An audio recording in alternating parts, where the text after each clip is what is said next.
breaking down that finish. Ryan, you got a smile on your face. What's got you grinning so ear to ear? Oh, that was awesome driving. I mean, from the kids, that is crazy to see that that's like the next generation. I mean, all those kids wanted it. They're just a group of drivers. I mean, I can't remember who was leading on that last lap, but him knowing like he was cleared, he didn't block, then he knew when to start blocking. It was like impressive. And honestly, unfortunately, like Keelan Harvick is just a little bit more, I think, mentally advanced than the rest of them, and that's why I think he kind of ended up winning both races this weekend. I mean, that the work he's doing with Flip and Brent Cruz and at GoPro is pretty impressive. I mean, the kid's on a different level, but the fact that all those drivers were there and just like they just all wanted it. I mean, that was just straight. They're just going into the last corner. They were all pinned. Like nobody was lifting, and it was just like bumper cars to the end. I mean, that's awesome racing, and it's cool to see that that's going to be the next generation coming up. Is going to be drivers that just want it hard. Yeah, you talk about kids that want it and like are promising the next generation. Brandon, Marco Salmon, at least to everyone watching the big racing, kind of came out of nowhere here this year. I mean, he had been running.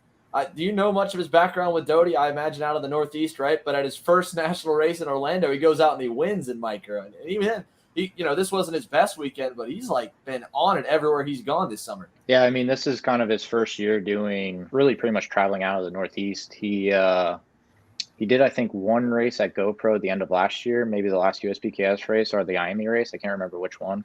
But now, like, he went to Orlando. He sort of dominated. He just missed out on the second day's feature, but went to GoPro, won there. And then here we struggled a little bit for pace on Saturday. We made some adjustments overnight. And then Sunday, our pace was just insane. And we pretty much caught the leaders all by ourselves from like 2 seconds back. And he went for the pass for the win. Didn't make it really stick on the outside, but he had a really good move, and he came in and he was all down on himself. He was like, I should have just stayed in second. I was like, no, dude, I wanted you to go for the win. And like, you did everything good. It just wasn't in the cards for that race. I'm really proud of him. He's come a long way this year already, and his racecraft is coming really good. We just missed out a little bit this weekend. The race, you're just as much involved when you get to drive. That's kind of almost secondary here for you this year, besides putting the brand up front. You work with a lot of kids, you coach a lot of kids. I mean, you're watching the mini racing with Gage Korn.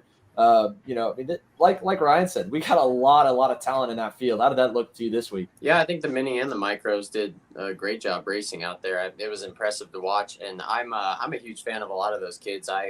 I've worked with Keelan once in his legend car stuff, and like Ryan said, that kid she's just kind of in his own level. He just does so much for the age he's at. Lucas Palacio is so young. Everybody forgets how young that kid is, but he's super impressive for how young he is. And then I'm a huge Tyler Roberts fan too, so just watch those three duke it out for the win between Harvick and him both days. Down to the last corner of the last lap was awesome to watch, and even the microfield, I had a kid, Caleb Tarter, in the mix for the win both days, and he did a hell of a job, but he fell short both times. But yeah, I mean, I think the mini and micro stuff, like Ryan said, it's super impressive to see what I was doing at that age was not nearly what these kids are doing now. Like when we were in cadets, it was a lot more simple, it seemed like, and now these kids are so much better at such a young age. I'm really glad that I'm almost the master's age to where I don't have to. If anyone that watched the full racing, there would be at times the top two would get away and they would push for a little bit, but it wouldn't be like they would die just trying to work with a guy. The moment they saw that it wasn't working, then the battle started. And then like they've had so many last lap, like multi-car groups. It's crazy. I think, and another thing about Tyler Roberts too, that really stick out this weekend, like he'd go purple more than anyone else in that class, like time after time, and have like in a class where like you think everyone's kind of even on pace because it's slower and it's a lot of draft and we have the same tire on the front and the rear. It's a little easier to drive. Like that kid is fast, Racy. Have you worked with him a lot? I mean, have you talked to him? I mean, he's really, really quick.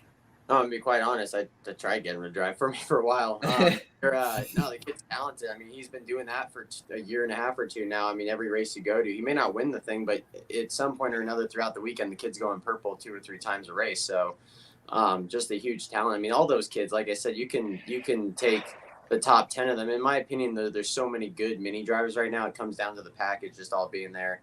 The setup's got to be right. Those things can never be overstuck. The engine package has got to be close. So I think, you know, what you're seeing is a lot of really good kids and a lot of really good teams putting the whole package together, and it's, you know, it's turning into an amazing race to watch. Yeah, I mean, playing fantasy league here with it, or fantasy team owner. Obviously, you're a team owner. You admitted you chased after Robert for a little bit. Brandon, Samet's on your side already. You look at the mini field. Take Keelan Harvick out of it, right? Because he's had such a banner year.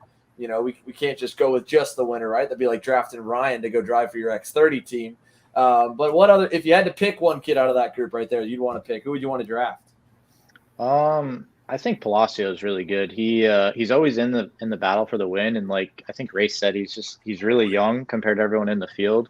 And I watch him race at GoPro all the time at the club races, and he's normally just on a different level. He's like one half a step behind Keelan, but he's very close to just breaking out and winning almost every race. So I'd say Lucas, he's really good. I don't even know if he's turned 8 years old yet. I know he ran micro last year, like just barely at the. Like, he's so small, right? I'm not. Do you know how old he is, Brandon? I have no Maybe idea. 8. He's 8. Is a Yeah, he's yeah, 8. 8 years. So. So he's got a lot of time to develop. Man. He's got 4 more years to be in that class. Yeah, So long. he's got a lot of time, man. I think if I were to pick someone out of KA Senior to put in an X30 again, I think Alex Stanfield's a good choice. This was like his off weekend, and he was like 5th, and then started 3rd on Sunday. And then you look at the other races, and like we talk about like lack of seat time, right? I think he's only shown up and just raced. I don't know if they've done a whole lot of testing this year at all. They ran the Texas Sprint Series. I mean, he's quick. Like everywhere he's gone this year, he's been like a contender. You take Fletcher off the table, right? Say he's locked up with Perry, and he's already running X30 stuff, but he would be a good kid to draft up. And then, you know, like you said, Brandon, I mean, seat time's a big deal. You know, Brinkman was a big jump up this weekend. I feel like even Marion, Austin, some of the other guys over the course of the year catching up to you, Ryan, I think that's a factor of seat time, because we talk about it a little bit about how busy you are. It's part of the reason why you're not on the show. But even when you're coaching normally other X30 juniors or X30 seniors. So you're getting like full speed seat time a lot more than maybe even some of the guys you're running against at the front. You feel? Yeah, no, I agree. I mean, I think Austin for sure. I mean, Kremers has a lot of seat time. I mean, he's in the cart probably as much as I am, but for sure, Austin like is one of those guys where it's always last minute if he's getting put in the cart or not. And then like this week he got put in the CRG, had no time in it before that other than his previous experience on the CRG.